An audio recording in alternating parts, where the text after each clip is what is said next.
Hey guys, hello and welcome to the second episode of our World Cup series. Here I am with Suhail again. Suhail, how are you? I'm doing fine. Hi Bilal. Hope all is well. Your end. Not bad at all. I was actually watching the game. I couldn't catch all the action because I kind of know where the game was headed after the first 10-15 overs. But I checked out the stats. But yeah, I mean it's been an interesting morning about when it comes to Pakistan's first warm-up game. What did you think of it Yep. in like a general sense? We'll take a deep dive in a minute. But what did you think? Well, clearly New Zealand were a better side um, from batting point of view. Pakistan took a lot of time in the beginning. I think in the first 10 overs they scored only 38, 39 odd runs, which were two less. And if you look at the innings of New Zealand, it's completely opposite. So later on, like Babar and especially Rizwan, and also I'm really impressed with Saud Shakil, the way he has played. They did a really good job to have a very good total, 345. Last but not the least, very disappointed with our bowling performance because, the world knows that Pakistan is very famous in defending 300 plus score. And today it looks like um, not looking like a Pakistan bowling squad because in 44th over you just completely gave up. I know Shaheen was not playing, but still, even at New Zealand and Bolt was not playing as well. Yeah, yeah. I mean,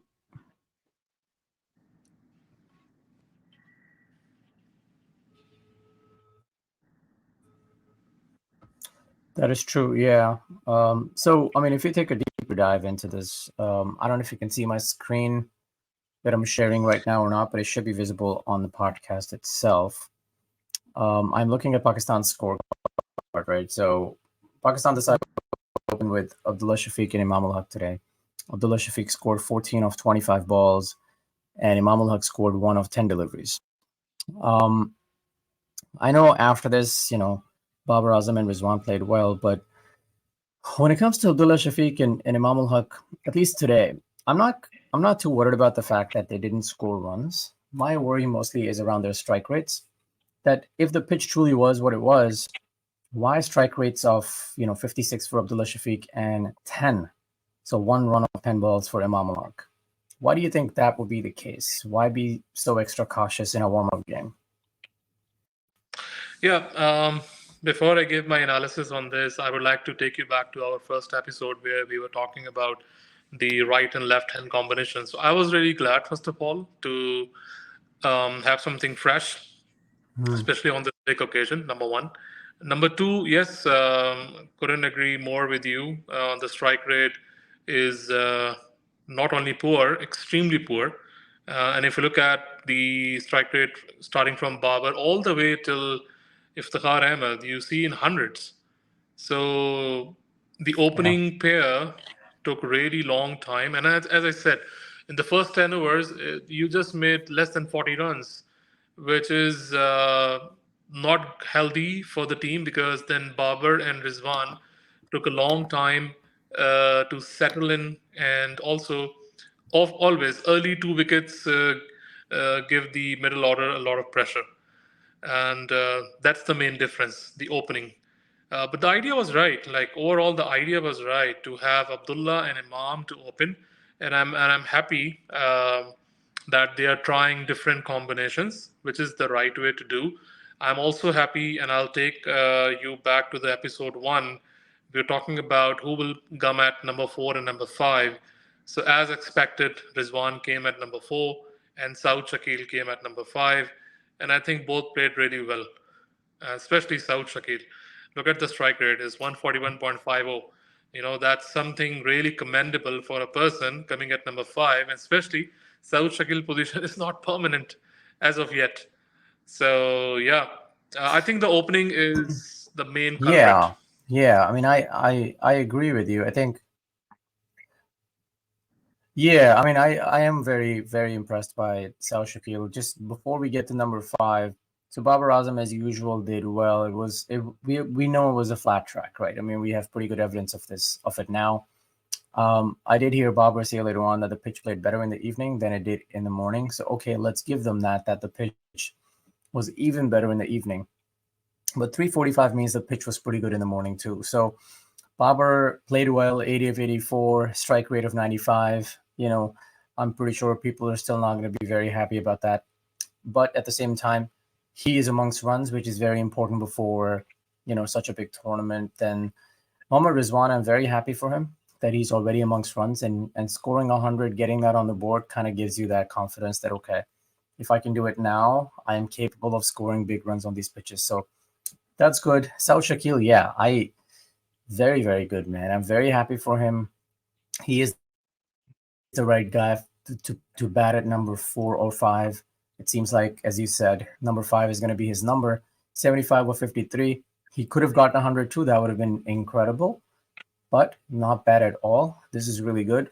But then Aga Salman scores 33 of 23, and he stays not out with strike rate of 143. I know that strike rate's not bad, and I know in hindsight, it's easy to criticize that 345, but it seems like that they could have scored even more, considering Shadab only scored 16 of 11. Towards the end, you have so many wickets in hand. What did you think? Could they have scored even more?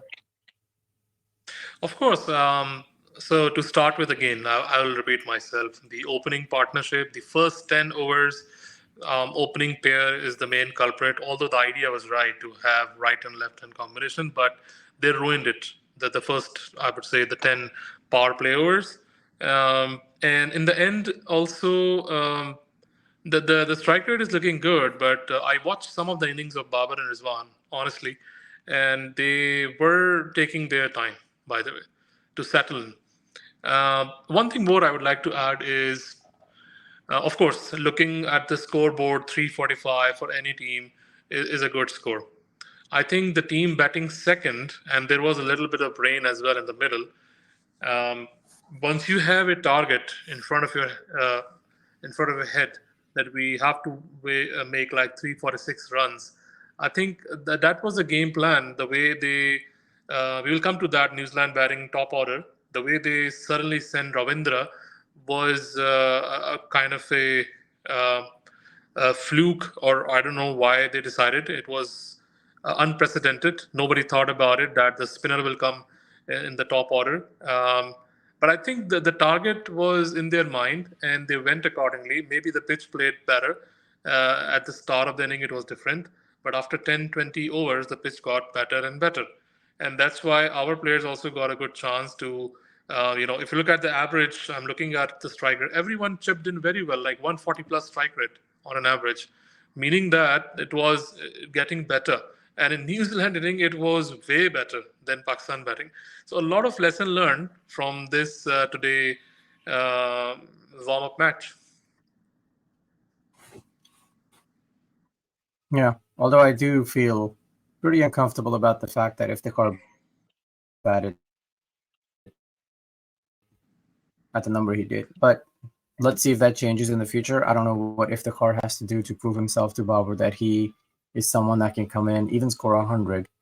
He would rather have Aga Salman bat in front of Iftikhar. So that remains to be seen. I think Iftikhar is going to be a huge factor in India, especially if the pitches don't remain this flat. So New Zealand's batting is next, right? So let's look at that. As you mentioned, Ravindra coming up. I don't think it was a sudden decision. I think it was always in the back of their minds that they were going to do it because he opens in his local team. He opens the batting, so they wanted to give it a try in a warm up game. And man, I watched his inning. That was some classy batting. The way he was timing the ball, everything was to the merit. No doubt the pitch was playing beautifully. But man, was he timing the ball well.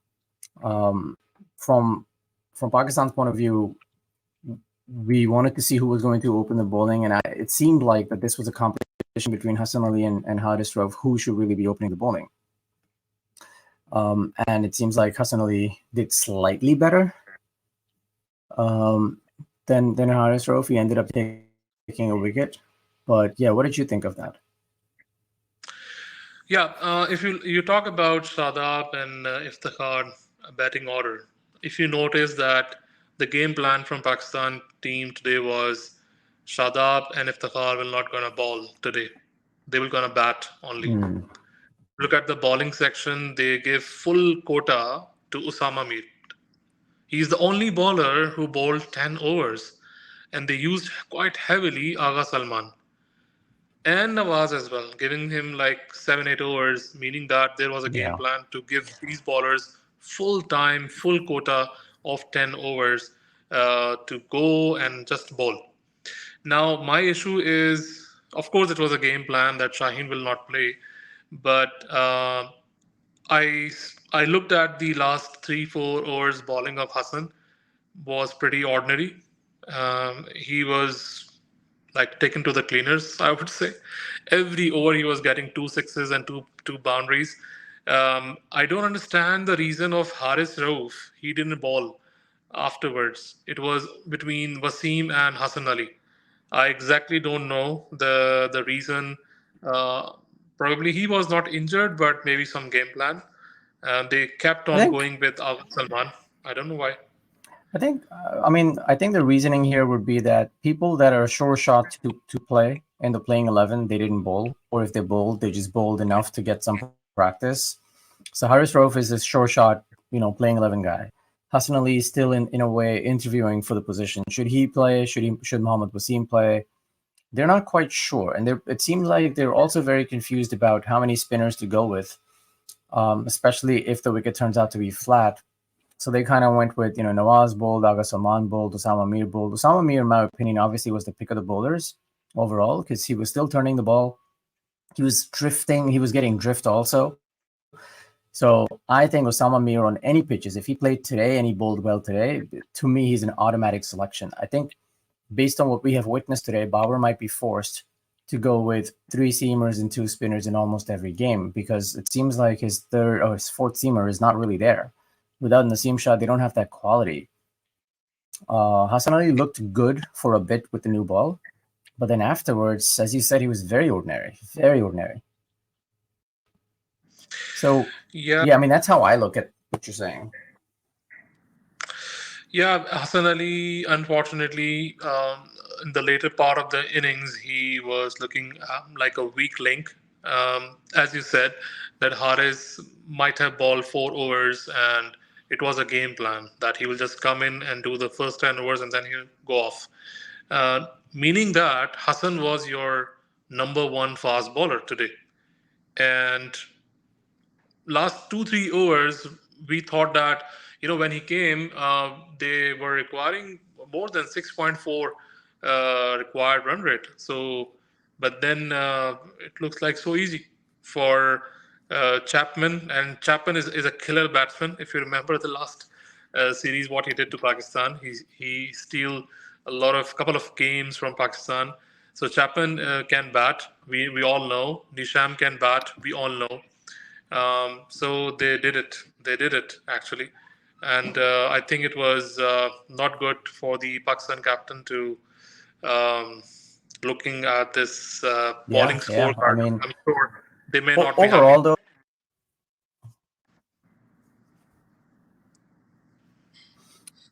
yeah, no, I agree with you. But, man, for some reason, I feel like that we're not going to get these pitches in the World Cup. I don't know why it seems like these pitches are being thrown at the teams to just confuse everybody.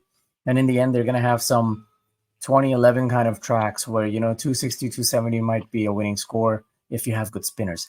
I don't know. I just feel like that factor is going to be there. Because if you notice, India didn't play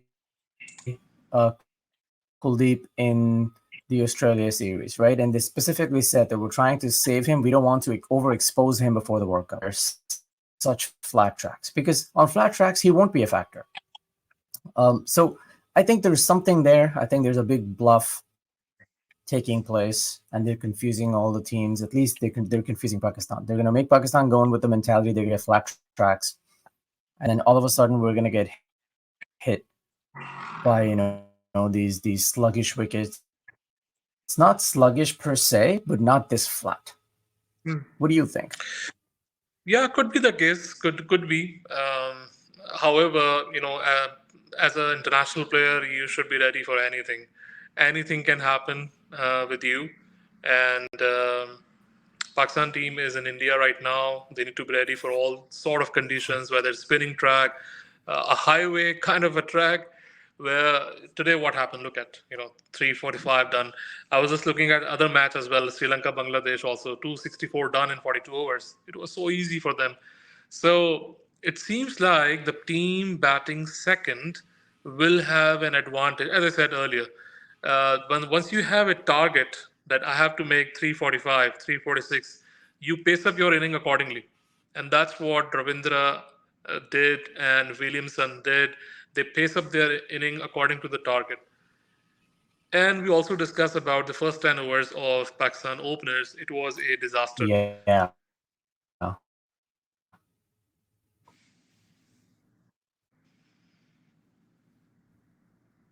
Yeah. Whoever's going to be watching, we apologize. We know we have some lagging happening today, and our voices keep getting stuck. So we apologize. We're trying our best.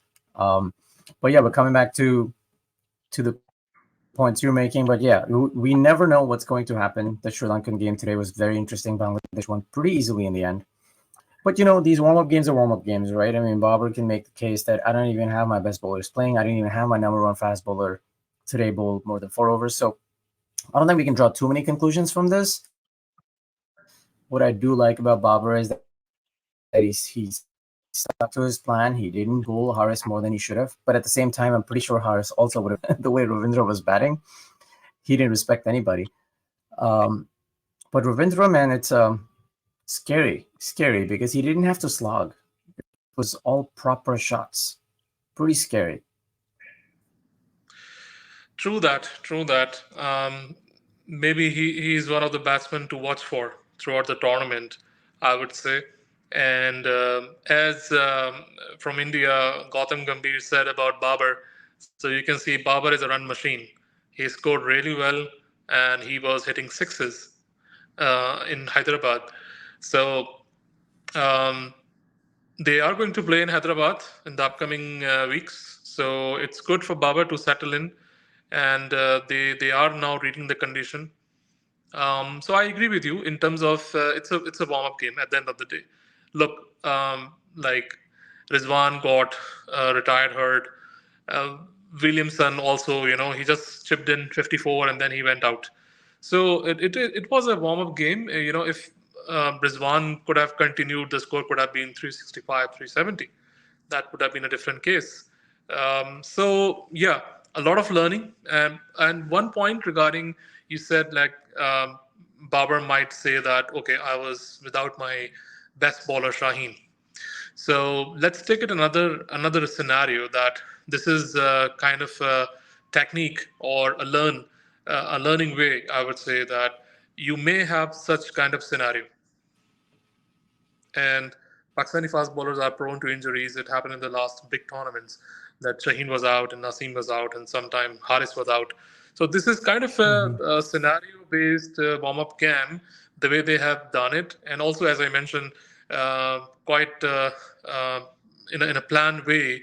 Uh, Shadab didn't bowl today. Iftihar didn't bowl today. They were used as a batter today. So there was some game plan.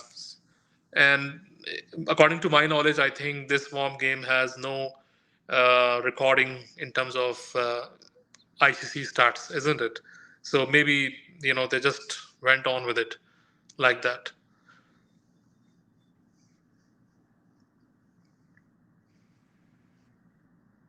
Yeah. Yeah. So, I mean, all in all, I think good practice. I'm glad this was as long. So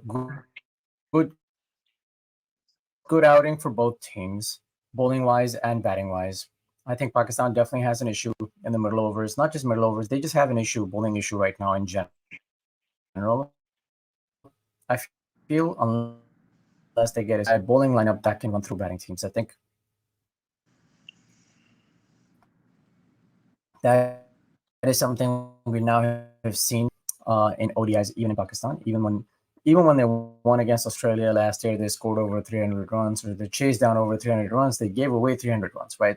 So clearly, that those successes from T20s are not carrying over into the ODI format when it comes to the bowling lineup. And there's a lot of work that needs to be done. And so far, if I had to guess, I don't think the World Cup is going to be a great outing for Pakistan in terms of bowling. I think batting is what's going to typically save them in a lot of cases, unless somehow some grounds work to Pakistan's strength